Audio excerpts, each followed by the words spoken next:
नमस्कार students, last video में हमने लेसन किया था स्टॉक तक। अब आगे पढ़ते हैं।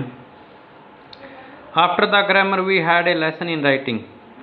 व्याकरण के कार्य के बाद हमें लेखन कार्य दिया गया, लेखन के लिए एक पाठ दिया गया। That day MML had new copies for us. उस दिन एमएमएल हमारे लिए नई कॉपियाँ लेकर आया था। Written in a beautiful round hand, बहुत ही सुंदर हस्तलेख में लिखी हुई कॉपियाँ, जिस पर क्या लिखा था, फ्रांस एल्सेस, फ्रांस एल्सेस ये लिखा हुआ था। फ्रांस और उसके डिस्ट्रिक्ट का नाम रिपीट किया हुआ था।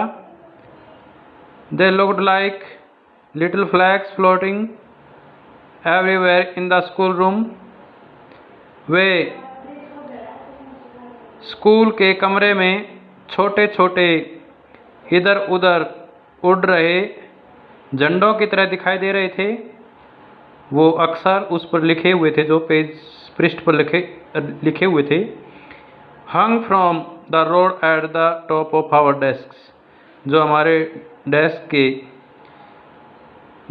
पर एक लोह की छड़ी से लटके हुए थे। You ought to have seen, you ought to have seen, तुमने देखना चाहिए था। How every one set to work, कि किस प्रकार हर किसी ने कार्य किया। And how quiet it was, और यह कितना शांत था। The only sound was the scratching of the pens over the paper, वहाँ एकलौती आवाज़ कागज़ के ऊपर पेनों के चलने की थी।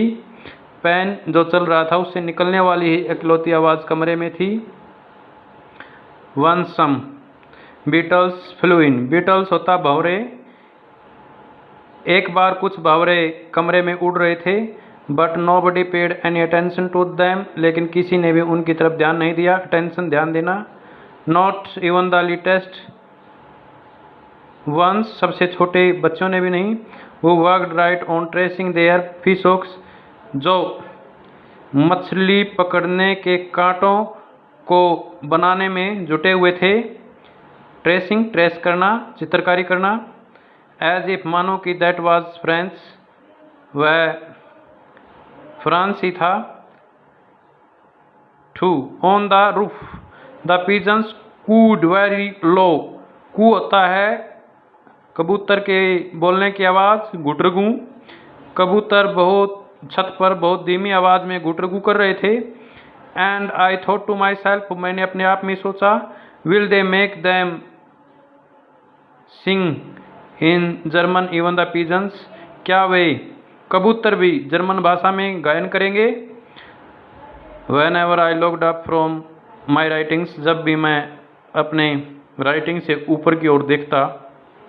आई सा MML sitting motionless in a chair, तो मुझे एमएमएल अपनी कुर्सी पर शिथिर होकर बैठा हुआ मिलता। मोशनलेस मीन बिल्कुल शिथिर, बगैर किसी गति के, बगैर किसी हलचल के। And gazing first at one thing, जो एक चीज़ से दूसरी, देन एट अनदर, फिर दूसरी चीज़ की तरफ देख रहा था। As if he wanted to fix in his mind, मानो कि वह हर चीज़ को अपने दिमाग में बैठा लेना चाहता था।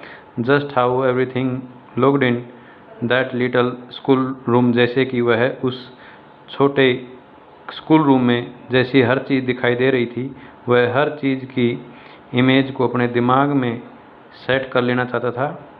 फैंसी, अद्भुत। For 40 years she had been there in the same place, उसने उस स्थान पर 40 वर्षों तक वह वहाँ रहा था। With his garden outside the windows, खिड़की के बाहर बाग। And his class in front of him, और हमेशा उसके सामने उसकी क्लास होती थी। खिड़की से बाहर बाग होता था, वहाँ पर उसने 40 वर्ष बिताए थे। डियर स्टूडेंट्स, अब नेक्स्ट पेज की तरफ चलते हैं।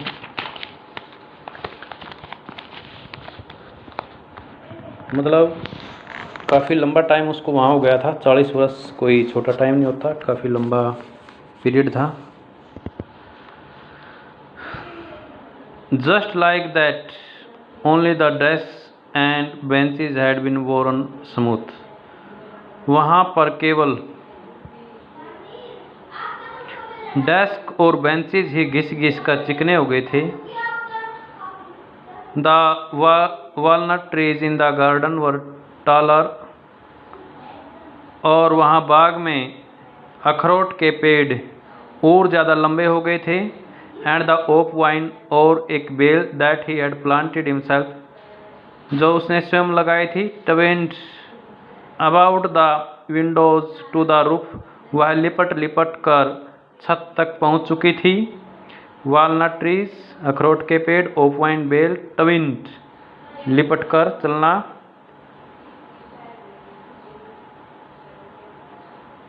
How it must have broken his heart to leave it all, यह सब छोड़कर जाना उसके लिए उस अवश्य ही उसका दिल टूटने जैसा होगा, अवश्य उसका दिल टूट गया होगा। पुअर मैन, बेचारा आदमी, to hear his sister moving about in the room above, जो ऊपर उसकी बहन पैकिंग देयर ट्रंक्स, उनके संदूकों को पैक करने की आवाज़ वहाँ आ रही थी। For they must leave the country next day, क्योंकि उन्होंने कल ही वहाँ से चले जाना था, देश को छोड़ जाना था।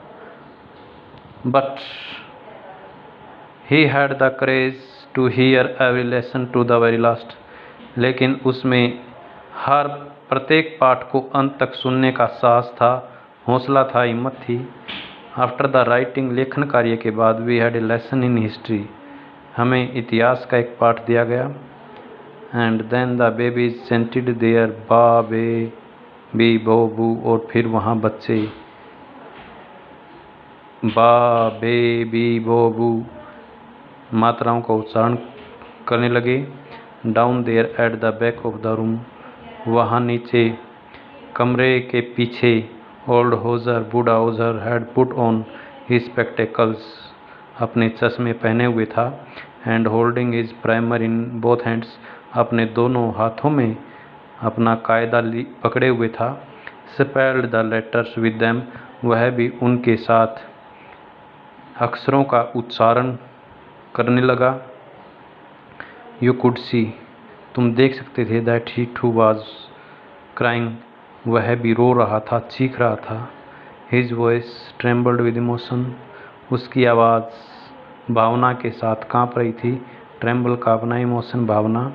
And it was so funny to hear him, और उसको सुनना इतना मजाकिया लग रहा था। That we all wanted to laugh, कि हम सभी हंसना चाहते थे। एंड क्राई, और चिल्लाना चाहते थे, अरे how well I remember it that last lesson, मुझे वह अंतिम पाठ कितना अच्छी तरह से याद आता है, आज भी याद है लेखक को, नरेटर को। ऑल एट वंस, फिर एकदम, द चर्च क्लॉक स्ट्रक 12, गिरजाघर की घड़ी ने 12 बजा दिए। देन द एंजेलस, और वहाँ की घंटियाँ भी बज उठी। एट द सेम मोमेंट, बिल्कुल उसी पल, the trumpets of the Persian returning from drill sounded under our windows. Drill, युद्ध अभ्यास, रिटर्निंग वापिस लौटना। ट्रम्पेट्स का मतलब होता है बिगुल, बिगुल या तुरई, जो किसी युद्ध अभ्यास के दौरान बजाई जाती है या युद्धों में बजाई जाती है, बिगुल। उसी पल पर्सिया सैनिकों की बिगुल की आवाज़, अभ्यास से लौटने पर बिगुल की आवाज़ हमारी खिड़कियों के नीचे सुनाई पड़ी। एम स्टूड अप, एम खड़ा हो गया। वेरी पेल, बिल्कुल पीला पड़ा हुआ था। ये वर्ड आपकी पोएम माई मदर एट 66 में आया था। इन ए चेयर, अपनी कुर्सी से बिल्कुल पीला पड़ा हुआ था, खड़ा हो गया। एंड आई नेवर सा हिम लुक सो टॉल, मैंने उसको कभी इतना लंबा नहीं देखा था। लंबे का मतलब एकदम वो इतना लंबा थोड़ा पड़ गया, क्योंकि वह बिल्कुल सीधा खड़ा हो गया, स्पॉट। इट मीन्स ये है, माय फ्रेंड्स, मेरे दोस्तों, सैड ही, उसने कहा। आई मैं अकला गया, वो आगे बोल नहीं सका, भावुक हो गया। बट समथिंग चोक्ड हिम, लेकिन किसी बात ने उसके गले को रोक दिया। He could not go on, वह आगे नहीं बोल सकता था। Then he turn to the blackboard, फिर वह श्याम पट की ओर मुड़ा। टूक ए पीस ऑफ चौक, चौक का एक टुकड़ा लिया। And bearing on with all his might, अपनी सारी ताकत से उसको पकड़कर। He wrote as large as he could, वह जितने बड़े अक्षर लिख सकता था वह लिखने लगा। क्या लिखा? वाई वे ला फ्रांस, वाई वे ला फ्रांस, ये फ्रांसीसी भाषा की वर्ड है। It means long live France, इसका क्या अर्थ है? लॉन्ग लिव फ्रांस, फ्रांस जिंदाबाद। देन ही स्टॉप्ड, फिर वह रुक गया। And leaned his head against the wall, और उसने दीवार के सामने अपनी गर्दन को नीचे झुका लिया। एंड विदाउट ए वर्ड, बगैर एक भी शब्द बोले, he made a gesture to us with his hand, उसने अपने हाथ से हमें एक इशारा किया। क्या इशारा किया? स्कूल इज डिसमिस्ड, स्कूल की छुट्टी हो गई। यू मे गो, तुम जा सकते हो। डियर स्टूडेंट्स, ये था आपका lesson, the last lesson, written by Alphonse Daudet, narrated by friends. I hope आपको बड़े अच्छे से समझ आया होगा। कमेंट करके बताइए आपको कैसा लगा। लाइक कीजिए, सब्सक्राइब कीजिए। Thank you, have a nice day.